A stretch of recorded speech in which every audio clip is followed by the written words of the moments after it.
जय जय शङ्कर हर हर शङ्कर जय जय शङ्कर हर हर शङ्कर जय जय शङ्कर हर हर शङ्कर जय जय शङ्कर हर हर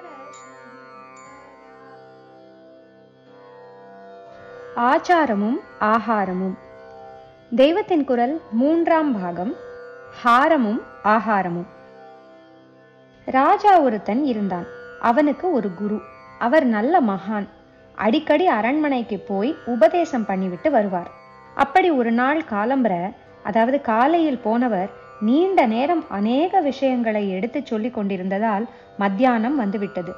இங்கேயே பிக்ஷை பண்ணிவிட்டு போகணும், ஆச்சார நியமத்தோடு தனியாக பண்ணி போட ஏற்பாடு செய்கிறேன் என்று ராஜா ரொம்பவும் கேட்டுக்கொண்டான். அவனுடைய பிரார்த்தனையை மறுக்க முடியாமல் மகான் அரண்மனையிலேயே போஜனம் செய்தார். அப்போது நல்ல வெயில் வேளை வந்துவிட்டதாலும் பஞ்சபக்ஷிய போஜனம் பண்ணினதில் அவருக்கு களைப்பாக இருந்ததாலும் அங்கேயே கொஞ்ச நேரம் இளைப்பாறினார்.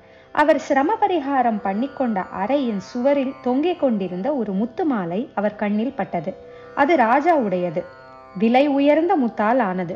நல்ல வைராகியான அவருக்கு எதனாலோ அன்றைக்கு அந்த முத்தாகாரத்தை பார்த்தவுடன் அதை எடுத்து வைத்து கொண்டு விட வேண்டும் என்ற எண்ணம் உண்டாயிற்று. ரொம்ப ஸ்ட்ராங்காக உண்டாயிற்று. பக்கத்தில் யாரும் இல்லாததால் சட்டென்று அதை எடுத்து வஸ்திரத்துக்குள் ஒளித்து வைத்து கொண்டு விட்டார். சாதாரண மனிதர்கள் பண்ணினாலே திருட்டு என்பது பாவம், குற்றம். மகானாக ராஜகுருவாக இருந்தவர் கொஞ்சம் கூட மனசை உறுத்தாமல் இப்படி பண்ணிவிட்டு தாம் பாட்டுக்கு ஆசிரமத்துக்கு திரும்பி போய்விட்டார். சித்த நாழி ஆன அப்புறம் ஹாரம் திருட்டு போய்விட்டதென்று அரண்மனையில் தெரிந்தது. ஒரே பரபரப்பு. எங்கே பார்த்தாலும் தேடினார்கள். யாரையும் விடாமல் சோதனை பண்ணி பார்த்தார்கள். ஆனால் வாஸ்தவத்தில் அது காணாமல் போனதற்கு காரணமான குருவை மட்டும் எவரும் கொஞ்சம் கூட சந்தேகப்படவில்லை. ஏனென்றால் அன்றைக்கு வரையில் அவர் அவ்வளவு சுத்தராய் இருந்தவர். பழி ஓரிடம் பண்டம் ஓரிடம் என்று யார் யாரையோ பிடித்து மரியாதை ஸ்தானத்தில் இருந்தவர்களை வாயால் கேட்டும் ஆழ்படைகளை அடித்து உதைத்தும் என்கொயரி இன்வெஸ்டிகேஷன் நடத்தினார்கள். தடயம் ஒன்றும் கிடைக்கவில்லை. ஒரு நாள் போச்சு. அன்று ராத்திரி முழுக்க குருவுக்கு சரியாக தூக்கமே இல்லை. குற்றமுள்ள நெஞ்சு குறுகுறுத்ததால் அல்ல, மத்தியானம் பண்ணினது போதாது என்று ராத்திரியும் ஏதோ கண்ணா பின்னா எண்ணம். அது வேணும் இது வேணும் என்கிற ஆசை தோன்றிக் கொண்டிருந்ததாலேயே தூக்கம் வரவில்லை. பெரிய சாப்பாடு சாப்பிட்டு விட்டு ராத்திரி பூரா தூங்காததால் ஜீரணக் கோளாறு ஏற்பட்டது. மறுநாள் முழித்துக் கொள்கிற போதே வயிற்றில் கடாமுடா பண்ண ஆரம்பித்தது. பேதி பிடித்து கொண்டது. 5 தடவை 6 தடவை போய் ரொம்ப பலகீனமாய்விட்டது. நல்ல வெயில் வேறு வந்துவிட்டது. ஆனாலும் இப்படி உடம்பு ஆயாசப்பட்டு போனாலும் பேதியானதில் இருந்தே அவருடைய மனசுக்கு ஒரு தெளிவு ஏற்பட தொடங்கி இருந்தது. முதல் நாள் உண்டான கெட்ட எண்ணமும் ஆசைகளும் கொஞ்சம் கொஞ்சமாக விலகி கொண்டே வந்தன. இப்போது இனி மேலே போவதற்கு எதுவுமே இல்லை என்கிற மாதிரி உடம்பு கிழித்த நாராக ஓய்ந்து போன ஸ்திதியில் அவருடைய வழக்கமான உசந்த மனசே அவருக்கு திரும்பிவிட்டது. அந்த வெயிலிலே உடம்பு ஓய்ந்து போன நிலையிலேயே முத்து மாலையை எடுத்துக்கொண்டு அரண்மனைக்கு ஓடினார்.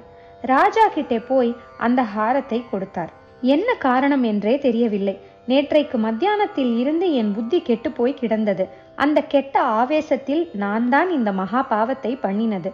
சந்நியாசியானவன் சிஷ்யன் என்று தன்னை ஆசிரயித்திருக்கிறவனுடைய சொத்தை அவன் போட்ட ஆகாரத்தையும் சாப்பிட்டு விட்டு உடனே அபகரிக்கிற பாவத்தை பண்ணிவிட்டேன். திருடனை எப்படி தண்டிக்க வேண்டுமோ அப்படி எனக்கு சிக்ஷை பண்ணு. அதோடு இன்னும் பல பேரை இதுவரை சந்தேகப்பட்டு நீ தண்டிக்கும்படியாகவும் கண்டிக்கும்படியாகவும் நேர்ந்ததற்கும் நான் காரணமானதால் அது எல்லாவற்றையும் சேர்த்து வைத்து எனக்கு சிக்ஷை கொடு.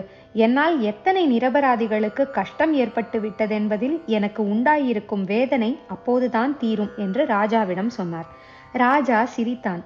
உங்கள் சிஷ்யன் என்கிறதாலேயே உங்களுடைய அனுகிரகத்தில் எனக்கும் ஏதோ கொஞ்சம் அறிவு உண்டாயிருப்பதால் என்னால் உண்மையை ஊகிக்க முடிகிறது. நீங்கள் இப்போது சொன்ன மாதிரி ஒரு நாளும் நடந்திருக்க முடியாது. உங்களுடைய பரம தயாளத்தினால்தான் நீங்கள் இப்படி கதை சொல்லுகிறீர்கள். நிஜ திருடன் என்ன தண்டனை கிடைக்குமோ என்ற பயத்தில் அப்புறம் உங்களிடம் வந்து சரணாகதி, காப்பாற்ற வேண்டும் என்று காலில் விழுந்திருப்பான். தஞ்சம் என்று வந்தவனை தாங்கித்தான் ஆக வேண்டும் என்று கருணையில் அவனுக்கு அபயம் தந்துவிட்டு இப்போது நீங்களே குற்றத்தை செய்ததாக கதை சொல்லுகிறீர்கள். நீங்கள் குற்றத்தை ஒத்துக்கொண்டாலும் நீங்கள் சொல்வதை நான் ஒத்துக்கொள்ள மாட்டேன் என்றான். மகான் ரொம்பவும் மறுத்தார், மன்றாடினார். நானாக பண்ணின குற்றப்படி நான் திருடன். இப்போது நீ அந்த குற்றத்தை மறுத்து நான் பொய் சொல்கிறேன் என்பதாக இன்னொரு விதத்தில் என்னை குற்றவாளியாக்குகிறாய். வேண்டாம் அப்பா, என்னை தண்டி, அதுதான் என் மனசை ஆற்றும். குரு சொல்லை கேட்க வேண்டியதும் குருவுக்கு சந்தோஷம் தருவதை செய்வதும் தானே சிஷ்யனின் தர்மம் என்றார். ராஜா யோசித்தான். அப்புறம் சொன்னான், எனக்கு சொல்லவே வாய் கூசினாலும் நீங்கள் விடாப்பிடியாக சொல்வதால் நீங்கள்தான் ஹாரத்தை எடுத்ததாக வைத்துக்கொள்ள பார்க்கிறேன். ஆனாலும் குற்றம் ஒன்றாகவே இருந்தாலும் எந்த காரணத்துக்காக அது பண்ணப்பட்டது என்பதையும் ஆராய்ந்து அதை ஒட்டியே ஒரே குற்றத்துக்கு வேறு வேறு சிக்ஷைகள் நீதி சாஸ்திரத்தில் சொல்லி இருக்கிறது. எப்படி ஆகப்பட்டவர் எந்த மாதிரியான சந்தர்ப்பத்தில் எந்த விதமான நோக்கத்துக்காக குற்றம் செய்தார் என்று கவனித்தே தீர்ப்பு செய்ய வேண்டும். சர்க்கம்ஸ்டன்ஸ், மோட்டிவ் பார்த்தே சென்டென்ஸ் பண்ண வேண்டும் என்றுதானே இப்போதும் லா இருக்கிறது. அதனாலே மகானான தாங்கள் இப்படி ஒரு காரியம் பண்ணினீர்கள் என்றால் எந்த காரணத்தின் மேலே அப்படி பண்ணினீர்கள் என்று தெரிந்து கொள்ளாமல் தண்டிக்கிறதற்கில்லை. முதல் தடவை குற்றம் பண்ணினவர் தாமே அதை ஒத்துக்கொண்டு திருட்டு குற்றமானால் பொருளையும் ஒப்புவித்து விடுகிற பட்சத்தில் தண்டிக்காமலே விட்டுவிடலாம் என்றும் சாஸ்திரம் இடம் தருகிறது என்றான். இப்படியெல்லாம் சொல்லி நீ என்னை அடியோடு தண்டிக்காமல் விடப்படாது. எத்தனையோ காலமாக நீதி பரிபாலனம் செய்து வந்திருப்பதால் நீதான் காரணத்தை கண்டுபிடித்து கொஞ்சமோ நஞ்சமோ அதற்கான சிக்ஷையை தர வேண்டும். ஏனென்றால் இந்த திருட்டு புத்தி எனக்கு எப்படி வந்தது என்பதற்கு எனக்கு எந்த காரணமும் தெரியவில்லை என்று குரு சொன்னார். அதற்கு ராஜா, உங்களை போன்ற ஒரு மகானே தன் சொந்த விஷயமான ஒன்றில் காரணம் தெரியவில்லை என்னும் போது மற்றவர்கள் யார் அதை ஆராய்ந்து தெரிந்து கொள்ள முடியும்? தாங்களே தீர்க்கமாக சிந்தனை செய்து சொன்னால்தான் உண்டு என்றான். சரி, நேற்றைக்கு கெட்டு போயிருந்த புத்தியை இன்றைக்காவது தெளிவித்து கெட்டதற்கு தண்டனை வாங்கிக் கொள்ள வேண்டும் என்ற புத்தியை தந்திருக்கிற பகவானை பிரார்த்தனை பண்ணி கொண்டு பார்க்கிறேன் என்று அந்த மகான் சொல்லி ஈஸ்வர தியானம் பண்ணினார். கொஞ்ச நேரத்துக்கு அப்புறம், ஆமாம், இப்போதுதான் காரணம் கொஞ்சம் புலப்பட ஆரம்பித்திருக்கிறது. நேற்றைக்கு வழக்கத்துக்கு வித்தியாசமாக ஏதாவது நடந்ததா என்று பார்த்தால் நீ பிரியத்தின் பேரில் நிர்பந்தம் செய்ததால் நான் இங்கே சாப்பிட்டது ஒன்றுதான் தெரிகிறது. அதற்கப்புறம்தான் இந்த பாப காரியத்தில் என் புத்தி பிரவேசித்திருக்கிறது. அதோடு அப்புறம் ராத்திரி கூட மனஸ் கெட்டே இருந்தது. ஆனால் இன்றைக்கு அதிசாரம் மாதிரி பேதி ஆக ஆக கொஞ்சம் கொஞ்சமாக தெளிவு ஏற்பட்டு பண்ணின தப்பு புரிந்துவிட்டது. இப்போது இதற்கு காரணமும் ஊகித்து கொள்ள முடிகிறது. நேற்று சாப்பிட்ட அன்னம் வயிற்றில் இருந்த வரையில் மனசு கெட்டு போயிருந்திருக்கிறது.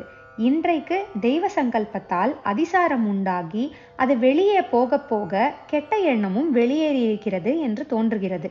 இதிலிருந்து சாஸ்திரத்தில் சொல்லியிருக்கிறபடி அன்ன தோஷத்தால் தான் குணதோஷம் ஏற்பட்டிருக்கிறது என்று அனுமானிக்க தோன்றுகிறது.